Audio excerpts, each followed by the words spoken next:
ముందుగా 2 ఎగ్స్ తీసుకోండి, అవి ఒక బౌల్లో కొట్టండి. కొట్టాక బాగా కలపండి.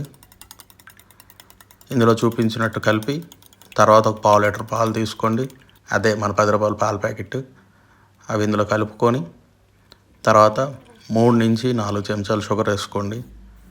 అన్నీ కలిపి మళ్ళీ బాగా కలపండి వీడియోలో చూపించినట్టు. ఇలా కలిసాక స్టవ్ ఆన్ చేసుకోండి. తర్వాత పెనం పెట్టండి. తర్వాత కొంచెం బటర్ తీసుకొని ఇలా రౌండ్గా తిప్పండి పెనం మీద. తిప్పాక బ్రెడ్ ఇందాక రెడీ చేసిన దాంట్లో ముంచుకొని అటు ఇటు పెనం మీద వేసుకోండి.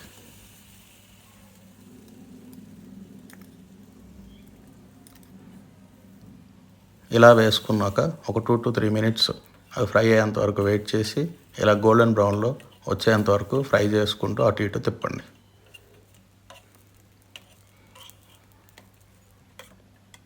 ఇందాక చూపించినట్టు మిగతా 4 బ్రెడ్ ముక్కలు కూడా ఇలాగే ఫ్రై చేసుకోండి. గోల్డెన్ బ్రౌన్లో టర్న్ అయ్యేంత వరకు అటు ఇటు తిప్పుకుంటూ ఫ్రై చేయండి ఒక 5 minutes వరకు. అంతే. ఇలా అయిపోయిన తర్వాత తీసి సర్వ్ చేసుకొని టేస్టీ స్వీట్ బ్రెడ్ ఆమ్లెట్.